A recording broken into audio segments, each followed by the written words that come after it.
देखिए सेल का ग्रुपिंग चल रहा है ना, तो पैरेलल ग्रुपिंग का बात करेंगे। सीरीज ग्रुपिंग का बात लास्ट क्लास में हो गया। पैरेलल ग्रुपिंग ऑफ सेल, देखो अब हम पैरेलल ग्रुपिंग का बात करते हैं कि कैसे सेल को, पैरेलल ग्रुपिंग सेल का क्या फॉर्मूला आएगा वो देखते, ध्यान देना। सीरीज ग्रुपिंग का बात हो चुका, पैरेलल ग्रुपिंग का बात करते हैं। देखिए मान लो यहां अभी दो सेल लेते हैं, सपोज करो इस पॉइंट के बीच में एक सेल ऐसे कनेक्ट है ये, और ये दूसरा सेल कनेक्ट है, ये दो सेल है, मान लो ये दो टर्मिनल्स है, एक सेल वहां और एक सेल यहां, ऐसे इस तरीके से ये दो सेल पैरेलल में कनेक्ट। सेल का ईएमएफ E1 ले लेते हैं, इंटरनल रेजिस्टेंस R2, सेल का EMF E2, internal resistance R2, ठीक है। अभी मान लीजिए कि ए और सी ये दो पॉइंट्स है, ए और सी, सीरीज वाले में भी ए और सी हम लोग लिए थे, वैसे ये दो पॉइंट है ए और सी, दोनों सेल का ईएमएफ E1 E2 और दोनों सेल का internal resistance R1 and R2, और ये पैरेलल में कनेक्ट है, ठीक है। कुछ नाम दे दो यहां का, सपोज करो ये पॉइंट का नाम दे दो B1 और B2, ऐसा पॉइंट। देखो पैरेलल ग्रुपिंग में जब भी करंट का फ्लो होगा तो जहां से जंक्शन मिलेगा वहां से डिवाइड होगा।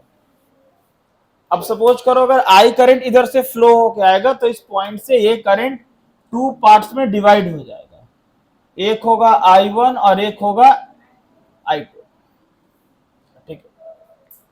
अब I1 करंट फ्लो करेगा इधर से, मान लो ये करंट I1 ये बन के यहां गया, ये I2 ये इधर आया I2, और ये फिर I बन के निकलेगा इधर, ठीक है। मतलब पैरेलल कॉम्बिनेशन में करंट डिवाइड होता है, ये आपको पहले से पता था, ये कोई नया बात नहीं आज देख रहे हैं, ये रेजिस्टेंस का पैरेलल में भी पढ़े थे, ठीक है। तो यहां से ना करंट आई गया, ये टू पार्ट्स में डिवाइड हुआ, I1 और I2, जे I1 करंट इधर से I1, ये I2 करंट I2, फिर I बन के निकलेगा, ठीक है। समझ में आ रहा है बात? मतलब इस कॉम्बिनेशन में जो टोटल करंट है ना वो I is equal to I1 plus I2। अच्छा इसका इक्विवेलेंट कैसे डायग्राम बनाते हैं, देखो इसका इक्विवेलेंट डायग्राम बनाते हैं कि ये पॉइंट हो गया ए, ये सेल, ये इंटरनल रेजिस्टेंस, ये पॉइंट हुआ सी, ए और सी लास्ट वाला और स्टार्ट वाला, और यहां जो ईएमएफ होगा उसका इक्विवेलेंट ईएमएफ होगा, और यहां जो इंटरनल रेजिस्टेंस है ये इंटरनल रेजिस्टेंस या तो इसके साथ दिखा दो या ऐसे नीचे में दिखाओ, ऐसे ये आर इक्विवेलेंट है, ऐसे समझ में आ रहा बात? तो इस तरीके से ये ईएमएफ का इक्विवेलेंट है और ये इंटरनल रेजिस्टेंस का इक्विवेलेंट है ना। तो दो सेल लिए ईएमएफ E1 एंड E2, उसका internal resistance R1 and R2, और पैरेलल में कनेक्ट है, ये इसका इक्विवेलेंट। इक्विवेलेंट समझ रहे हैं? एक सिंगल सेल, एक ऐसा सिंगल सेल जो इन दोनों सेल का इक्वल है, उसका ई इक्विवेलेंट और इंटरनल रेजिस्टेंस R इक्विवेलेंट, ठीक। हम इसमें ऐसा बोल सकते हैं कि let two cell each of EMF E1 and E2 having internal resistance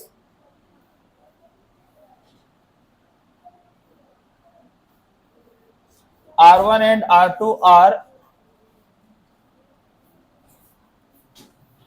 connected in parallel,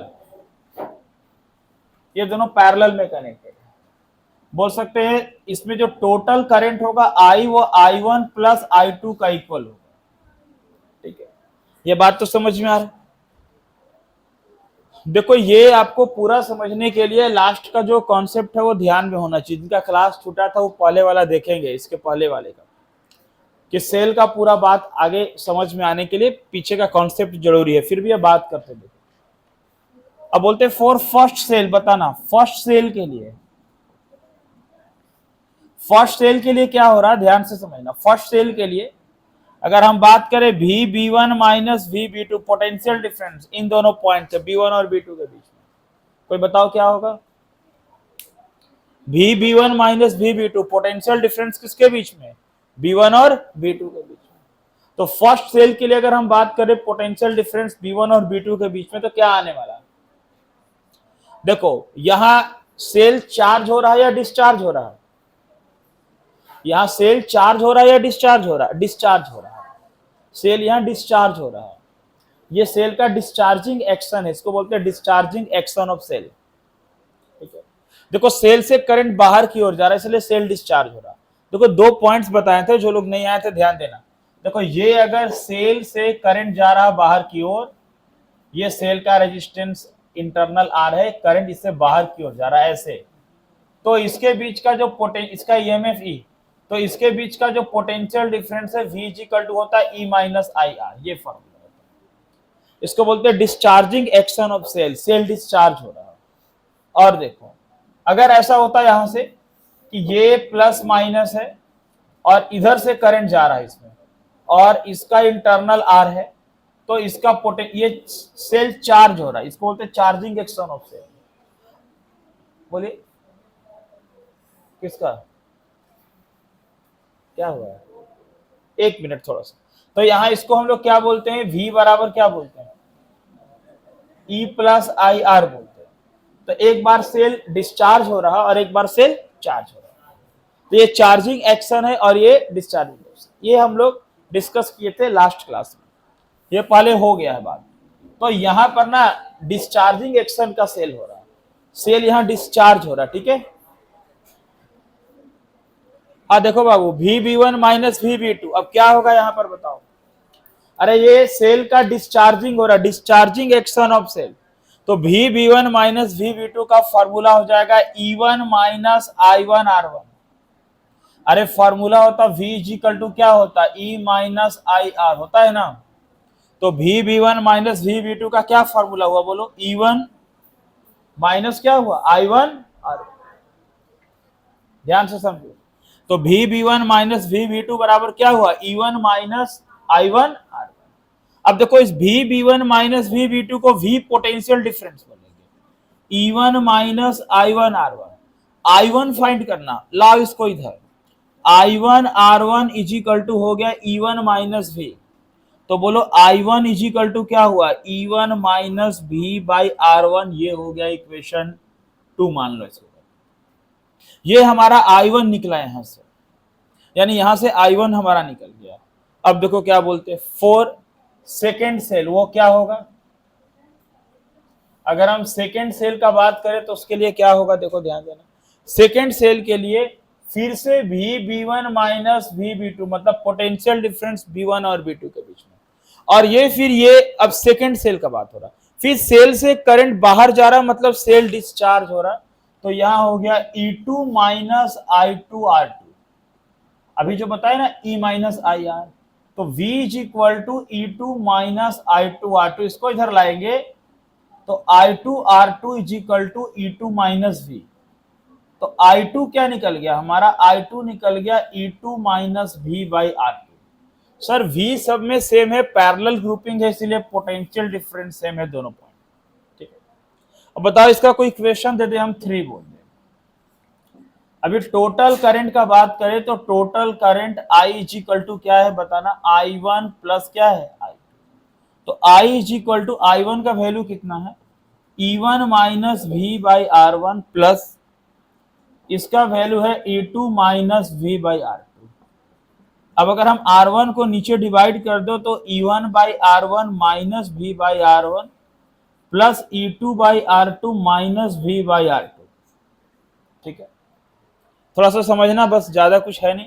अब हम क्या करते हैं, E one by R one इसके साथ plus E two by R two को एक साथ लिखते हैं, फिर माइनस देखो क्या बचा, V by R one minus V by R two, अगर माइनस वी कॉमन ले लेंगे तो 1 by R one plus 1 by R two, और ये I इज इक्वल टू मिल गया ऐसे। ठीक है, अधिक से अधिक इसका एलसीएम ले सकते हो यहाँ पर। तो देखो क्या हुआ, I इज इक्वल टू, या रहने तो अभी एलसीएम नहीं लेते। v को इधर लाते, v को इधर लाते, i को उधर भेजते। ऐसा क्यों? क्योंकि हमको इक्वेशन लाना किस फॉर्म में, v is equal to E minus I R. तो जब इसको लाएंगे इधर तो देखो v उसके साथ 1/r1 plus 1/r2 is equal to e1/r1 plus e2/r2 और ये माइनस i चला गया। मतलब हम क्या किए बता दे फिर से, v को इधर लाएं और i को उधर भेज दिए, ठीक है। v को उधर लाए, i को इधर भेज दिए। अब चाहो तो आप एलसीएम ले लो, कोई दिक्कत नहीं है।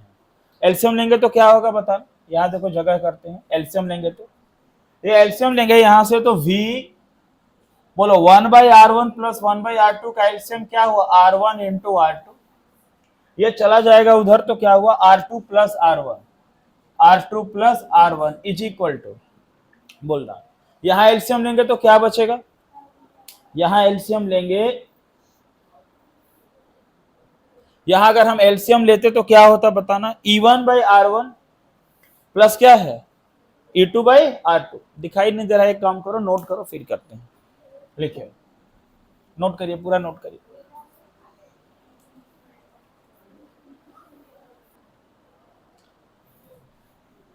देखिए इधर का मिटा रहे हैं, अब उसको लाते इधर में, बताओ v अब ये 1/r1 प्लस 1/r2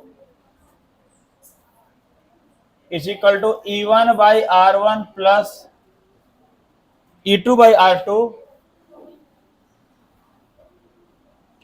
और यहां हो गया माइनस i। समझना, एलसीएम ले लो आप, तो r1 इंटू r2, अच्छा से इसको 1/r2 लिखते हैं, r2 इधर चला जाएगा प्लस r1 इधर, ये एलसीएम लेंगे r1 इंटू r2। ये सही लिखे ना, कहीं मिस्टेक है इसमें, हमको लगता है यहां पर ये r1, ठीक है, देख लेना सही जा रहा है ना स्टार्ट से। तो मल्टीप्लाई करोगे क्या हुआ, e1, हाँ सही है, e1r2 plus e2r1 minus i, ऐसा। अरे एलसीएम ले लिए e1r2 e2r1, ठीक है। अब बताओ अगर v को उधर, इस वैल्यू को उधर भेजना चाहते हो, हाँ थोड़ा यहां ध्यान देते रहना। देखो इस वैल्यू को भेजना चाहते हो उधर, तो r1 plus r2/r1 into r2 को जब इधर भेजोगे तो दोनों के साथ मल्टीप्लाई करोगे। किसके साथ, ये वाले टर्म के साथ भी ये वाले, बहुत बार इसके साथ करके यहाँ छोड़ देते हो, वो गलत हो जाता है। देखो क्या होगा, v इज इक्वल टू ये e1r2 plus e2r1 by r1 into r2 into, ये जाएगा उल्टा हो जाएगा इधर, देखो r1 into r2 by r1 plus r2 minus i, फिर i के साथ भी ये टर्म मल्टीप्लाई होगा, r1 into r2 by r1 plus r2, ठीक है।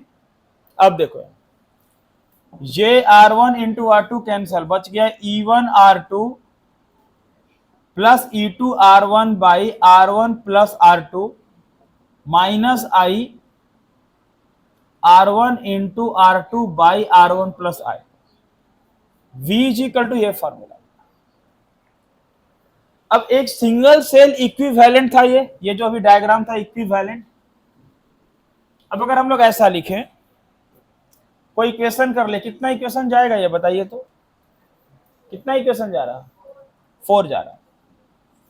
अगर ऐसा बोले कि if E eq and R eq be the equivalent EMF and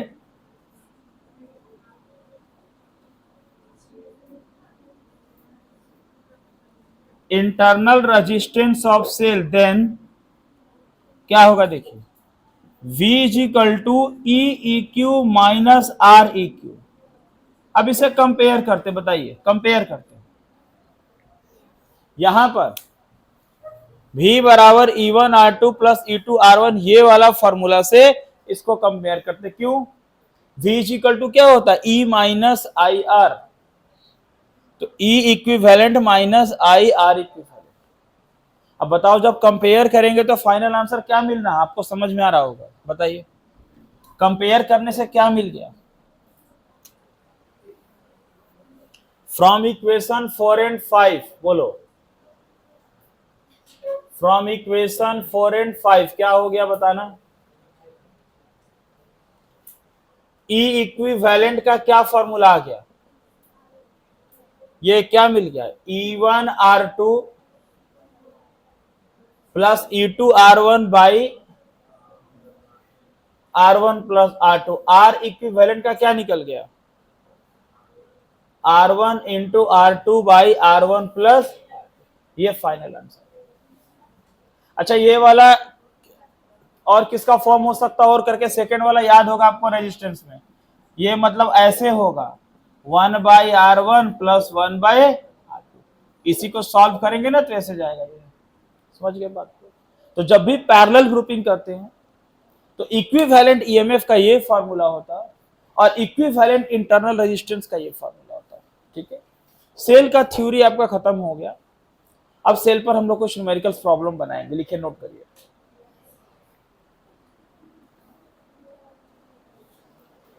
cell से एक ना एक कोई न्यूमेरिकल प्रॉब्लम आता ही आता है, और आप सेल का प्रॉब्लम तभी बना पाएंगे जब आपको कुछ कॉन्सेप्ट पता हो। तो फर्स्ट क्लास में, फर्स्ट और सेकंड क्लास में कुछ सेल के कॉन्सेप्ट के बारे में बात की थी कि कौन सा साइन कैसे लेना, कब प्लस लेना कब माइनस लेना, ठीक है। तो अभी हम लोग कुछ प्रॉब्लम बनाएंगे इसके ऊपर में। आपको फिर एक बार बता दे, थोड़ा सा ध्यान देना, कुछ बातें अभी समझ लो। यहां देखो बाबू, जैसे मान लो ये बैटरी है, और इस बैटरी का जो पोटेंशियल डिफरेंस होता है प्लस और माइनस टर्मिनल्स के बीच में, उसको हम ईएमएफ बोलते हैं। वो ईएमएफ है जो भी वोल्ट होता है, ठीक है ना। एक बार थोड़ा सा हम रिवाइज कर ले ताकि अभी प्रॉब्लम बनाए सबको समझ में आए। देखो अभी आपके पास बैटरी है और आप बोले ना कि ये बैटरी 10 वोल्ट का है, मतलब उसका ईएमएफ 10 वोल्ट है। तो ये बैटरी का पॉजिटिव और नेगेटिव टर्मिनल से इसके बीच का जो पोटेंशियल डिफरेंस है वो ईएमएफ है, ठीक है। इसी को ईएमएफ बोलते हैं, उसका यूनिट वोल्ट है। ये बैटरी का जो अंदर में, बैटरी के इनसाइड में एक रेजिस्टेंस होता है, उसको इंटरनल रेजिस्टेंस बोलते हैं, आर। उसको ऐसे लिखते हैं निगेटिव के साथ, ऐसे माइनस के साथ जोड़ देते हैं, ऐसे आर कर देते हैं। वो सेल का इंटरनल रेजिस्टेंस है, ठीक है, जिसका यूनिट ओम है। अब ये ए और बी अगर दो पॉइंट्स है, समझ गए बात को, ऐसे।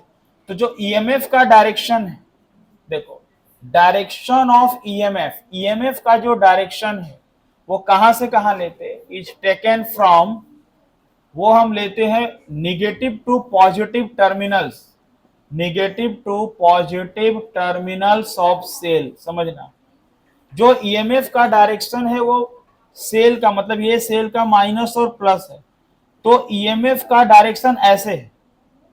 अगर आप इधर जाते हैं, माइनस से प्लस की ओर जाते हैं, आपका डायरेक्शन बैटरी के निगेटिव से पॉजिटिव टर्मिनल्स की ओर हो, आपका पाथ ऐसे हो। आपका पाथ मतलब क्या सर, करंट का पाथ नहीं, बिल्कुल नहीं, करंट का पाथ से मतलब नहीं है, बैटरी का पाथ। आपको अगर माइनस से प्लस जाना हो, निगेटिव से पॉजिटिव जाना हो, तो इस ईएमएफ को आप प्लस ईएमएफ लिखेंगे, प्लस ई लिखेंगे। और अगर ऐसा हो कि आपको माइनस प्लस से माइनस जाना हो, प्लस से माइनस, यानी ऐसे आप ट्रेवलिंग कर रहे हैं इधर से इधर, आपको आपके चलने में, यानी आपका जो पाथ ट्रेवलिंग है, आपने जो डायरेक्शन खुद से एज्यूम्ड किया है, जो ट्रेवलिंग है, अगर वो प्लस से माइनस है तो ईएमएफ आपको माइनस ई लेना।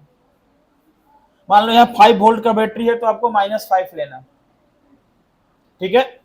ये सब छोटा छोटा बात ध्यान में रखना, ये चर्चा हुआ था, फिर से समझ लो एक बार। ये ईएमएफ का एक्चुअल डायरेक्शन हम क्या लेते हैं, हम ईएमएफ का डायरेक्शन लेते हैं negative to positive terminal of cell. Cell का निगेटिव से पॉजिटिव का जो डायरेक्शन है वो ईएमएफ का है। अगर उधर हम जाते हैं तो ईएमएफ पॉजिटिव, उसके अगेंस्ट में जाते हैं तो ईएमएफ नेगेटिव, ठीक है। और एक बात देखो, यहां से ये बात हो गया ईएमएफ का। जे अगर करंट का फ्लो ऐसे होता है, देखो ये रेजिस्टेंस अगर आर है, करंट का फ्लो ऐसे हो रहा है, तो करंट का फ्लो होगा ना, तो जिधर करंट का फ्लो होता है वो प्लस कहलाता है और दूसरा वाला एंड को माइनस कहते हैं। यानी करंट का फ्लो हो रहा है ना, तो रेजिस्टेंस का फर्स्ट इधर का पास पॉजिटिव और निगेटिव, ये हायर और लोअर। और जब आप अगर इसी डायरेक्शन में जा रहे हो करंट के फ्लो के डायरेक्शन में, तो इन दोनों के बीच का जो पोटेंशियल है वो V is equal to minus R होगा। यानी कि आप अगर ऐसे जा रहे हैं ना कि प्लस से माइनस जा रहे हैं, पॉजिटिव से निगेटिव, हायर से लोअर, तो आपका ओम्स लॉ लग जाएगा V is equal to minus I R. और अगर ऐसा हो कि आपका मान लो ये करंट का फ्लो ऐसे हो रहा आई, ये रेजिस्टेंस आर है, और आप इधर से इधर आ रहे हैं, पाथ आपका ऐसे, आप ऐसे चल के आ रहे हैं, आप इस डायरेक्शन से चल के इस डायरेक्शन में आ रहे हैं ऐसे, अभी आप इस डायरेक्शन से इस डायरेक्शन में चल के गए, तो आप इधर से आ रहे हैं बट आपका करंट इधर फ्लो कर रहा है, करंट इधर फ्लो कर रहा है, मतलब ये प्लस ये माइनस होगा, आप आ रहे हैं माइनस से प्लस की ओर, तो यहाँ V is equal two plus I R आपको लेना पड़ेगा, पॉजिटिव वैल्यू लेना पड़ेगा, ठीक है। क्योंकि आप जो आ रहे हैं ना, इधर से आ रहे हैं, ऐसे आ रहे हैं, इधर से ट्रेवलिंग करते हुए आ रहे हैं, तो आपको पहले निगेटिव फिर पॉजिटिव, यानी लोअर से हायर तो प्लस, हायर से लोअर तो माइनस, ठीक है। आ रहा बात समझ में? अगर मान लिया जाए आपके पास ये बैटरी है और बैटरी का ईएमएफ ई है, इंटरनल रेजिस्टेंस आर है, और बैटरी से ऐसे करंट फ्लो कर रहा है, ये ए और बी दो पॉइंट है, ध्यान देना, ए और बी, ये ईएमएफ है बैटरी का, ऐसे करंट फ्लो कर रहा है, मतलब प्लस से करंट बाहर की ओर जा रहा है, इसका मतलब ये बैटरी डिस्चार्ज हो रहा है, और जब बैटरी डिस्चार्ज हो रहा है तो उसका फॉर्मूला होगा VA minus VB is equal to E minus I R. अगर ऐसे हुआ कि ये बैटरी है प्लस और माइनस, इंटरनल रेजिस्टेंस मान लो R EMF, ऐसे करंट जा रहा, ऐसे करंट जा रहा, इधर से जा रहा, मतलब ये बैटरी चार्ज हो रहा है, और जब बैटरी चार्ज हो रहा है तो ये A और B, इन दोनों के बीच का potential difference VA minus VB बराबर E प्लस आई आर होगा। ये सब बात को हम लोग ध्यान में रखेंगे,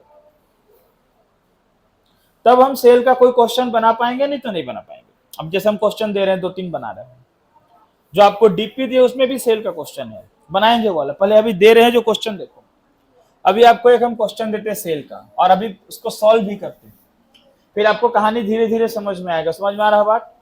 अभी ये सामने है, इसमें कुछ पूछना हो फिर से पूछ लेना, अब ये रख रहे हैं सामने, देखो एक क्वेश्चन लिखते हैं।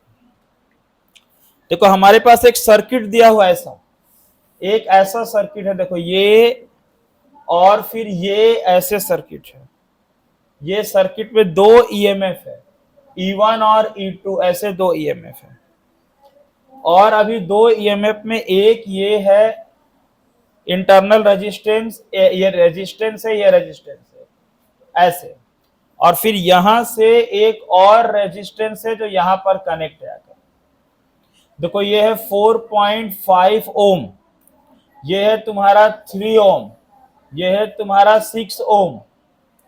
इस बैटरी का ईएमएफ है 4 वोल्ट और है 0.5 ओम। इस बैटरी का ईएमएफ है 8 वोल्ट और है 1 ओम। ये इंटरनल रेजिस्टेंस बता रहा, ये जो बगल में जो 0.5 1 जो दे रहा है ना, वो इंटरनल रेजिस्टेंस है R1 R2। अब ये बहुत बार ना R1 R2 लिखा नहीं रहता, बहुत बार ऐसे डायग्राम बना के छोड़ देता, R1 ऐसे बना के छोड़ देता, R2, या नहीं भी है तो ये वैल्यू बहुत कम है, समझ लो R1 R2, और इस तरीके का। अब क्वेश्चन ये है ना, ये 4 वोल्ट 8 वोल्ट का ईएमएफ है, calculate the current in each resistance, ये क्वेश्चन है, कैलकुलेट द करंट इन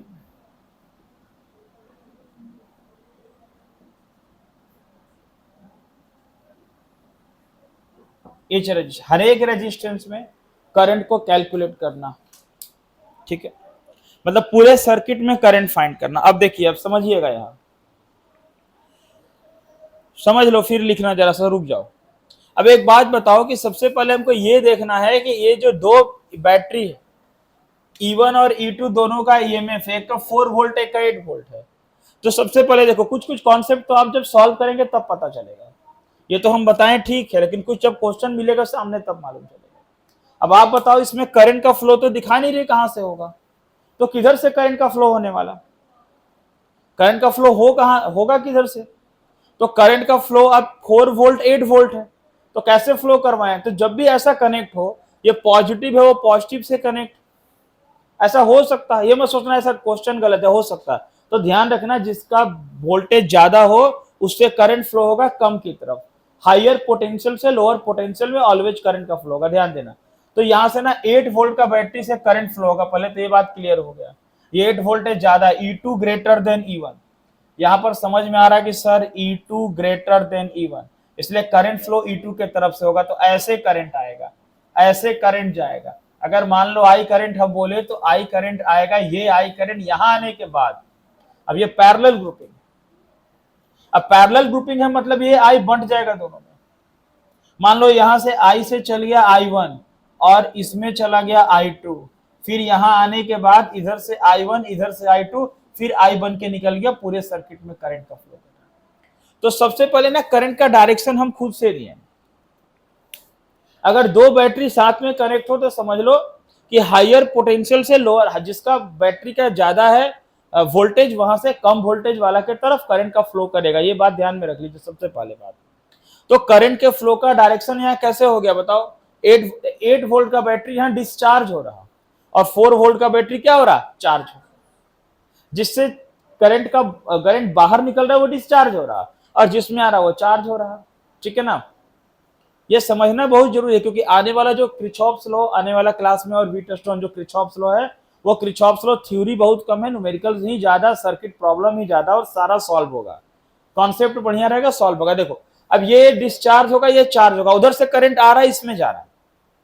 अब दो दो बैटरी है तो नेट ईएमएफ क्या होगा? देखो नेट ईएमएफ, ध्यान देना, नेट ईएमएफ होगा E2 minus E1, 8 minus 4 4 volt, मतलब इस पूरे सर्किट का जो नेट ईएमएफ है वो 4 वोल्ट का होगा। 8 वोल्ट में 4 वोल्ट को माइनस करेंगे तो 8 माइनस 4 4 वोल्ट का होगा। ठीक है, ये बात हुआ। अब देखो क्या बताते हैं, इधर से ऐसे जा रहा है करंट, तो पूरे में करंट, पहले तो पूरे सर्किट का करंट निकालना हो तो क्या होता? I is equal to E by R, तो रेजिस्टेंस तो निकले। बताओ इस पूरे सर्किट का रेजिस्टेंस कैसे निकालोगे? अरे रेजिस्टेंस निकल नहीं जाएगा। सीरीज पैरेलल में कौन कौन है देख लेते हैं, देखो कैसे निकलेगा। Resistance R is equal to, बोलो, ये स्मॉल R1 है, ये स्मॉल R2 है, सीरीज में है ना, सीरीज में, और उसके साथ इन दोनों के साथ ये भी किसमें है? सीरीज में। ये कैपिटल R मान लो, ठीक है, R1 मान लो कैपिटल, सीरीज में है। अब ये दोनों किसमें है बताओ? पैरेलल में। तो बताओ इसको R1 इसको R2 मान, इसको R2 इसको R3 मान लो, तो क्या हो जाएगा? 1/R2 और प्लस 1/R3। समझ रहे बात? या तो आप ऐसे कर लो कि भाई पहले ये 6 और 3 को सम कर ले अलग से। ये 6 और 3 किसमें है बताओ? पैरेलल में। इन दोनों को जोड़ लो, पैरेलल कॉम्बिनेशन कर लो 6 और 3 का, 1/3 प्लस 1/6। जो आंसर आएगा यहाँ पर एक चलाएगा वैल्यू, उसके साथ ही किसमें होगा? सीरीज में। और फिर ये लोग दोनों भी किसमें है? सीरीज में दिखाई दे रहा है। ये इंटरनल R1, मतलब टोटल निकालना है, इंटरनल एक्सटर्नल सबको सम कर देना, सब निकाल लेना। ठीक है, देखो क्या हुआ यहाँ पे। अब ये स्मॉल R1 कितना है? 0.5, ये R2 कितना है? 1, प्लस R1 कैपिटल R1, इसको मान लिए ऐसे R1, इसको सॉल्व करेंगे, कितना है सॉल्व करके? अगर हम 1/3 1/6 को सॉल्व करें तो ऐसे 1/3 प्लस 1/6, एलसीएम ले लो 6, 3 2 जा 6, 6 1 जा 6, क्या हो गया? 3/6, क्या हो गया? 1/2, उल्टा करेंगे 2, मतलब इसका 2 ओम आ गया आंसर। आगे ना 2, समझ रहे बात ना? ऐसे भी कर सकते 6 इंटू 3/6 प्लस 3, 18/9, क्या हो गया? 2। ठीक है, अब सबको सम कर लें, बोलो कितना हुआ? 4.5 में 0.55 6 और 2 8 ओम निकल गया, 8 ओम। अब बताओ पूरे सर्किट का ईएमएफ कितना था? 4 वोल्ट, और पूरे सर्किट का रेजिस्टेंस क्या मिला? 8 ओम। तो पूरे सर्किट में करंट कितना फ्लो कर रहा है? करंट थ्रू सर्किट, ये पूरे सर्किट में करंट फ्लो करेगा I बराबर E बाई आर, वही V बाई आर होते हैं, E by R ohm's law से। तो E हमारा 4 और R हमारा 8, 4/8 मतलब 1.2, मतलब 0.5 है। मतलब एक बात समझ में आया कि सर पूरे सर्किट में जो करंट फ्लो कर रहा है वो कितने का है? 0.5 एम्पियर। तो हमसे पूछा क्या था? हमसे ये पूछा था कि आपको करंट कैलकुलेट करना है ईच रेजिस्टेंस। अच्छा, हर एक रेजिस्टेंस है, तो बताओ इस रेजिस्टेंस से कितना करंट फ्लो करेगा 0.5, इससे भी क्या करेगा 0.5, इससे भी क्या करेगा, लेकिन इन दोनों से 0.5 नहीं करेगा। क्यों? क्योंकि ये दोनों क्या है, पैरेलल है। हाँ, मतलब इतना पक्का है कि जो भी होगा, जो भी करंट फ्लो करेगा, ये डिवाइड करके यहां आने के बाद फिर कितना बन जाएगा 0.5 ही बनेगा। लेकिन इसका मतलब है कि पैरेलल में I इज इक्वल टू क्या होता है, I1 प्लस I2, मतलब जो 0.5 एम्पियर का करंट है उसमें से इन दोनों में कुछ डिवाइड हो रहा है। तो फिर कैसे निकालेंगे, कोई बताओ, कैसे दिमाग लगाएंगे, यहां पर क्या करेंगे, बोलिए क्या करेंगे, कैसे होगा? अरे क्या करेंगे, इन दोनों का एक काम करो, इन दोनों को पैरेलल कॉम्बिनेशन का रेजिस्टेंस निकाल लिए। रेजिस्टेंस कितना मिल गया, 2 ओम मिलेगा। यहां का पोटेंशियल निकाल लेंगे, V डैश, V बराबर क्या होगा IR। I कितना गया 0.5 और पूरा का R कितना मिल गया 2 ओम। तो 0.5 इंटू 2, यानी कि इस यहां से यहां कॉम्बिनेशन का V कितना, मतलब V कितना मिल गया 1 वोल्ट मिल जाएगा ना, 1 वोल्ट। तो फिर बताओ R1 इज इक्वल टू क्या होगा V बाई I1 और R2 इज इक्वल टू क्या होगा V बाई I2। चलो इतना लिखो, हम बना देते हैं, नहीं तो बना देते, कोई दिक्कत नहीं। ये समझ में आ रहा है बात? और ये वाला ना, जो बच्चा नहीं आया होगा ना, लिख लेगा थोड़ा सा, ये हम पढ़ाएं पहले, लेकिन लिख लोगे, इसको नोट कर लोगे, लिखो तो।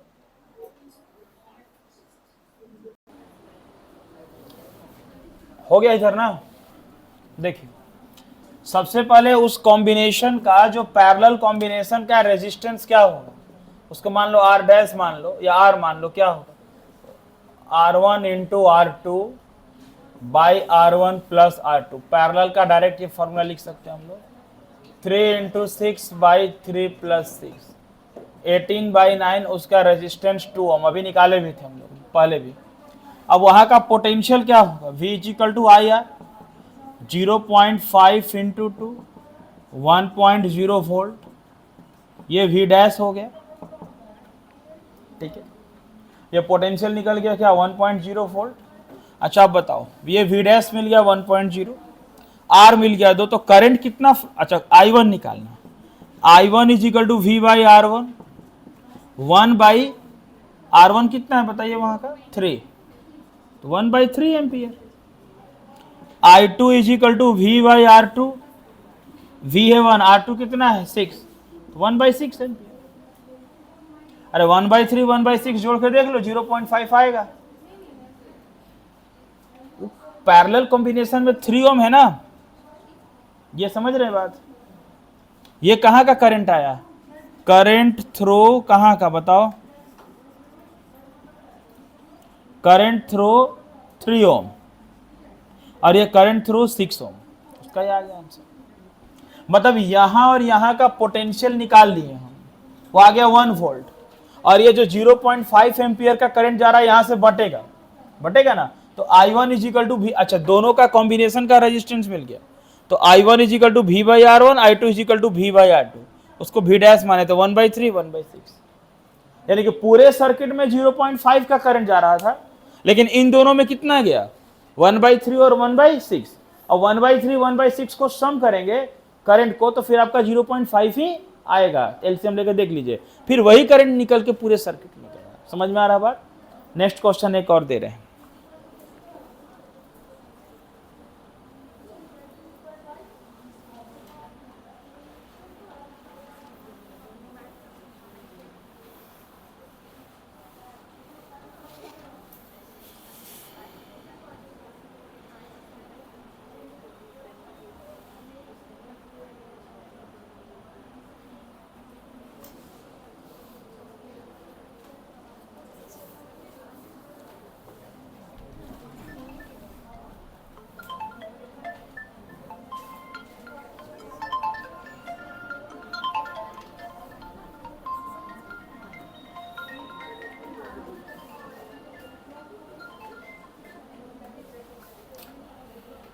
तो आपके पास ये जो क्वेश्चन है, E1 and E2 are respectively 2 volt and 4 volt and resistances R1 R2 and R, internal external और कैपिटल R, ये 1 ohm 2 ohm and 5 ohm. Calculate the current in circuit, पहले तो पूरे सर्किट में करंट फाइंड करना। Also calculate potential difference between point B and A and potential difference between point A and C, ये निकालना। ठीक है,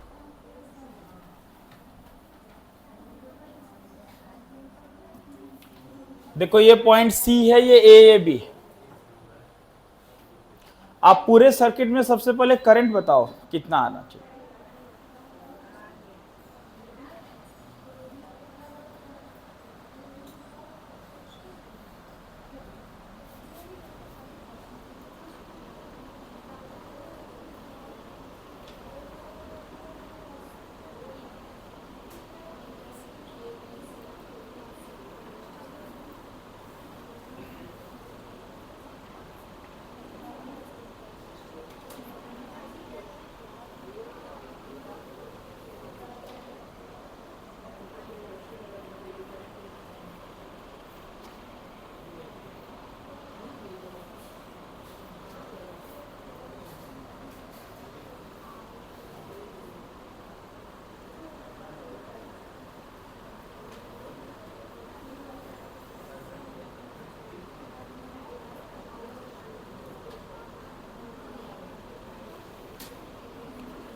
बताइए पूरे सर्किट का रेजिस्टेंस कैसे निकालेंगे। अच्छा, करंट का डायरेक्शन तो दिया हुआ, ऐसे करंट मतलब ये E1 कितने का है 2 वोल्ट और E2 4 वोल्ट, मतलब ऐसे करंट फ्लो कर रहा है, यानी ये वाला डिस्चार्ज हो रहा है, ये चार्ज हो रहा है। तो आप बताओ इसका नेट ईएमएफ क्या होगा। A is equal to E2 minus E1, 4 minus 2 volt, वो उसका नेट ईएमएफ हुआ। टोटल रेजिस्टेंस क्या होगा, R इज इक्वल टू बताना, ये कैपिटल R, उसमें R1 प्लस R2 सब लोग सीरीज में। कैपिटल R कितना 5, R1 कितना 1 और R2 कितना 2, 8 ओम। तो बताइए करंट कितना फ्लो कर रहा है सर्किट में। I is equal to E by R,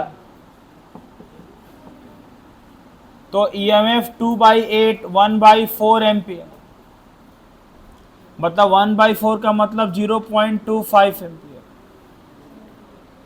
तो पूरे सर्किट से करंट फ्लो कर रहा 0.25 एम्पियर। अब बताओ एक नंबर में क्या निकालना, ये 1 नंबर में क्या फाइंड करना बोलो। Potential difference between point B and A, बताओ बी और ए कहां दिखाई दे रहा है, दिखाई दिया बी और ए। अरे इसमें किसी को कोई दिक्कत है तो बताओ potential difference between point B and A, B और ए। मान लो अब या आपका मर्जी VA माइनस VB या VB माइनस VA, जो करना चाहिए। बताओ ए और बी में क्या दिख रहा है, वो E2 क्या हो रहा है, डिस्चार्ज हो रहा है, E2 से करंट बाहर जा रहा है। R2 है, I मिल गया कितना है, तो वो डिस्चार्ज हो रहा, तो हो गया E2 माइनस IR2, और E2 का वैल्यू कितना दिया, वो 4 वोल्ट माइनस I 0.25, R2 कितना कितना R2 वहां का 2 है ना, 2 ले लो, I को ले लो 1/4, ये 1/4 आया ना, इंटू 2, तो 4 माइनस कट के 1/2 0.5, 3.5 वोल्ट। ये किसका पोटेंशियल निकल गया, VA माइनस VB, देख लेना सही से। अरे 1/4 लिखो या 0.25, उससे कोई मतलब नहीं है, जो वैल्यू आया वो लिखेंगे। 0.25 इंटू R2 हमारा 2 था, तो आ गया 0.50, किए तो 3.5 वोल्ट। अब पोटेंशियल डिफरेंस किसके बीच में बोल रहा है, ए और सी। बताइए ए और सी, VA माइनस VC, क्या दिखाई दे रहा, बैटरी चार्ज हो रहा है कि डिस्चार्ज हो रहा है, कहां डिस्चार्ज हो रहा है, चार्ज हो रहा है ना। अरे ए में आ रहा है, प्लस में करंट आ रहा है ना कहीं से, जब भी कहीं से प्लस में करंट आया तो बैटरी चार्ज हो रहा है। उस केस में potential difference E2 E1 plus I R one E plus I R. ये बात ध्यान देना पड़ेगा, छोटा मोटा बात ना। अब बताइए आपका E1 कितना है, यहां पर कितना E1 है, 2 वोल्ट। I 0.25, R1 कितना, R1 है 1, 2 प्लस 0.25, 2.25 वोल्ट। ये हो गया, ये उसका पोटेंशियल डिफरेंस निकल गया। समझ में आ रहा है बात? अब बिना कुछ कॉन्सेप्ट का सोचे बना लेंगे तो बन जाएगा, नहीं बनेगा।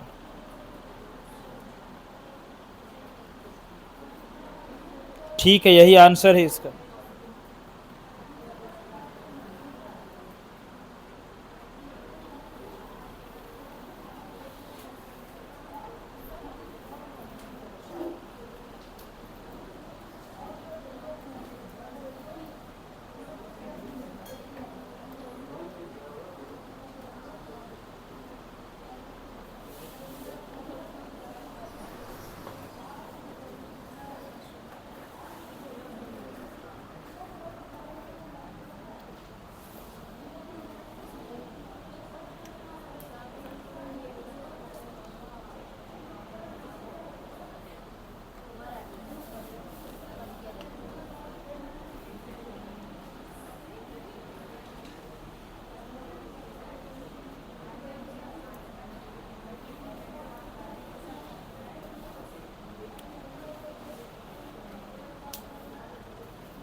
हो गया इधर के लिखा हुआ।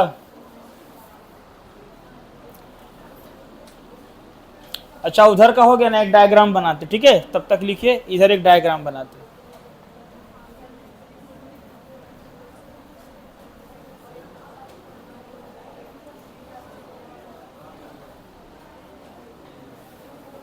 हाँ ये आंसर है पूरा लिखा हुआ।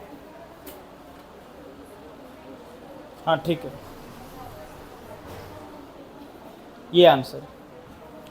तो एक डायग्राम हम बना रहे हैं।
हाँ बनाइएगा डायग्राम ये।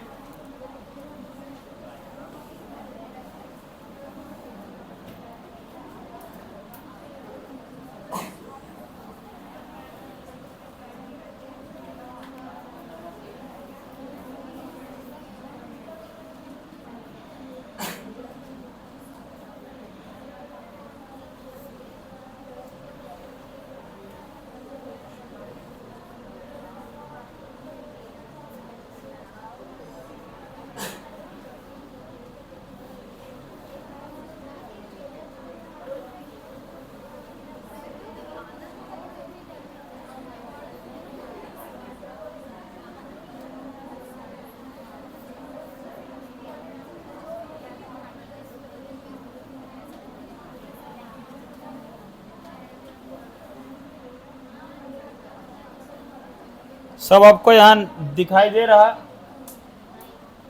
इसका पॉइंट डी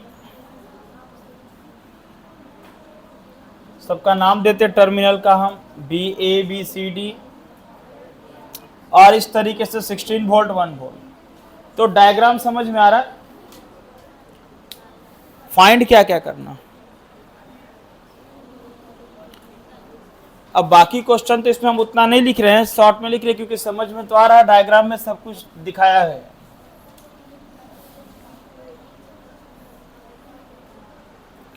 नंबर 1 में find equivalent resistance of network. Find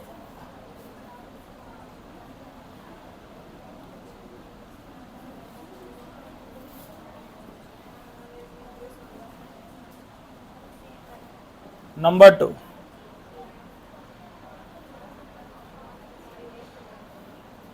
obtain the current in each resistor।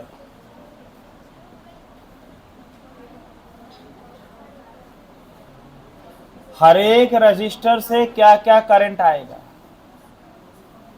Number 3, obtain the voltage drop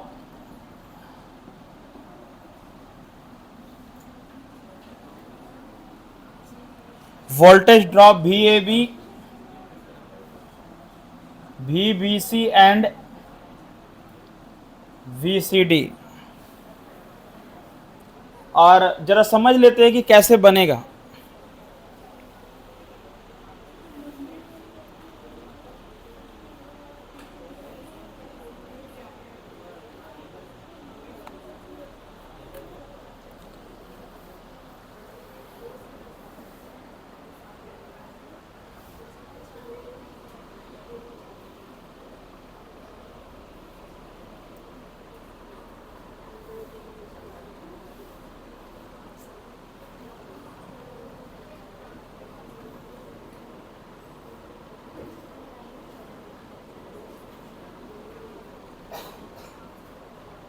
क्या लगता है सबसे पहले क्या करना चाहिए हम लोगों को? सबसे पहले तो रेजिस्टेंस निकाल लेना चाहिए, पूरा सर्किट का इक्विवेलेंट रेजिस्टेंस फाइंड कर लेना चाहिए। पूरा सर्किट का इक्विवेलेंट फाइंड करेंगे तो ये 4 ओम किस में होगा? पैरेलल में। इन दोनों को पहले सम कर लेंगे। फिर ये 12 ओम 6 ओम किस में है? पैरेलल में। तो यहाँ एक जो भी आएगा आंसर ये 1 और इन दोनों का आंसर, और इस साथ में ये 1 ओम, सब किस में होगा? सीरीज में। तो पहले पूरा सर्किट का क्या निकल जाएगा? आर मिल जाएगा रेजिस्टेंस। उसके बाद यहाँ का वोल्ट 16 वोल्ट, एक ही बैटरी है, कोई दिक्कत का बात है ही नहीं, करंट वहीं से फ्लो करके जा रहा। तो पूरे सर्किट का पूरे सर्किट में कितना करंट फ्लो कर रहा है ये सबसे पहले हम निकाल लेंगे कि नहीं बताओ? निकल गया, समझ गए ये बात? ये फिर क्या करना? नंबर 1 हो गया। तो आपको ये पूरे में करंट फाइंड करना, ये सिंपली समझ में आ रहा है, आप आराम से कर लेंगे। फिर देखो, फिर क्या? Obtain the current in each resistor, मतलब हर एक रजिस्टर में क्या करंट होगा। फिर क्या करेंगे? देखो यहां आएंगे, यहां आने के बाद करंट क्या है? I1 और I2। तो जो भी करंट होगा यहाँ डिवाइड हो रहा है। तो ऐसा क्वेश्चन बताया थे, सबसे पहले इन दोनों का क्या करेंगे? रेजिस्टेंस निकाल लेंगे, फिर इसका भी निकाल लेंगे ना, क्योंकि पैरेलल कॉम्बिनेशन में वोल्टेज क्या होता है? सेम। जब भी मिल जाएगा और I1 I2 दिया हुआ, तो I1 इजिकल टू क्या होगा? V/R1 और I2 इजिकल टू V/R2। अरे अभी इसके पहले वाला क्वेश्चन था ना जिसमें 6 और 3 कनेक्ट था, याद है? 6 और 3 कनेक्ट था ना इसके पहले वाले क्वेश्चन में। वैसे करके I1 और I2 मिल जाएगा। सेम वही प्रोसेस यहां लगा देंगे तो क्या मिल जाएगा? I3 और I4 हो जाएगा ना। फिर क्या बोला बताओ? थर्ड में वोल्टेज ड्रॉप अक्रॉस VAB, ए और बी के बीच में वोल्टेज, वो तो निकल ही जाएगा। जब वोल्टेज निकालेंगे ए और बी के बीच में तभी ना करंट I1 I2 मिलेगा। मतलब ये तो ऐसा बात बोला थर्ड में, जो पहले सेकंड बनाने के पहले निकालना ही पड़ेगा वोल्टेज ड्रॉप। फिर बोलता है बी और सी के बीच का वोल्टेज निकाल लेंगे, V इजिकल टू IR, एक ही रेजिस्टेंस है। फिर CD भी आपको निकालना पड़ेगा पहले। अरे नहीं निकालेंगे CD का वोल्टेज तो करंट कैसे मिलेगा? इन दोनों का निकल जाएगा ना। मतलब थर्ड क्वेश्चन का ये जो 2 भाग है ये तो आपको इसी में बनाना पड़ेगा, तब आप यहां से I1 I2 I3 I4 find कर पाएंगे। बस एक VBC वाला निकाल लेंगे, V इजिकल टू IR, नहीं बनेगा। कोई प्रॉब्लम है इसमें? समझ में आ रहा? नहीं, कहीं कुछ पूछना हो तो पूछ सकते हैं, कुछ पूछना हो तो पूछिए। नहीं समझ में आ रहा तो कैसे, नहीं तो फिर बनाना।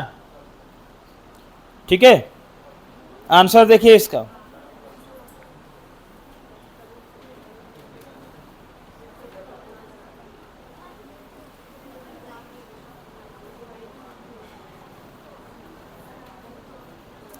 देखो इसमें करंट आएगा 2 एम्पियर का फर्स्ट वाले में, ठीक है, करंट आएगा 2 एम्पियर का। देखो पूरा आंसर यहां पता नहीं चल रहा, लेकिन आपका करंट 2 एम्पियर आएगा, फिर आप निकाल लेना, बाकी का समझ में आ जाएगा, ठीक है।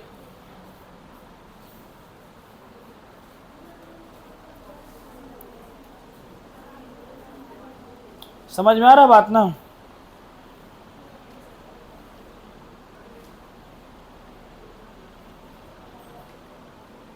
एक और हम डायग्राम दे देते हैं, उसको ही बना लेना, चलो 2 हो जाएगा। एक तो इसको सॉल्व कर लेना, ये डायग्राम बना लिया आप लोग, एक और दे देते, प्रैक्टिस हो जाएगा वो भी। वो देखिए,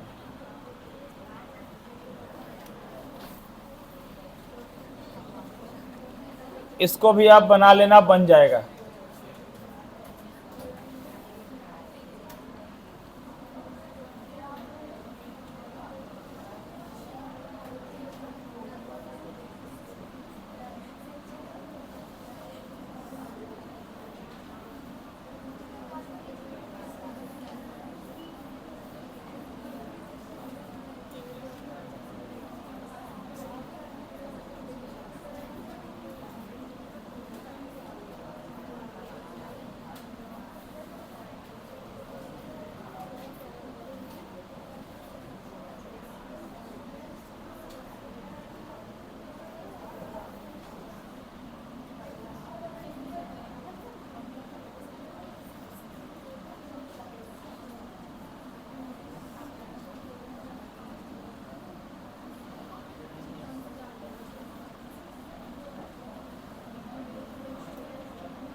ठीक है, ये डायग्राम एक आपके पास, और जितना बनाएंगे उतना प्रैक्टिस होगा। साथ में डीपीपी का भी क्वेश्चन है, वो भी सॉल्व करेंगे, सेल वाला। आज जाके जो डीपी का सेल का प्रॉब्लम है उसको भी बनाएंगे बढ़िया से। अगर कहीं उसमें डाउट है तो देख लेंगे क्या क्या डाउट मिल रहा है, ठीक है ना। देखो अब इसमें क्या फाइंड करना आपको, इसमें आपको ये फाइंड करना, वही नंबर 1 में फाइंड, नंबर 1 में बोलते हैं करंट इन सर्किट, पूरे सर्किट में कितना करंट है वो फाइंड करना। नंबर 2 है करंट थ्रू ईच रजिस्टर, हर एक रेजिस्टेंस से कितना करंट है वो भी फाइंड करना है। आ रही बात समझ में, ठीक है ना, यही फाइंड करना। हाँ, यही 2 क्वेश्चन फाइंड करना, और हमको लगता हो जाएगा।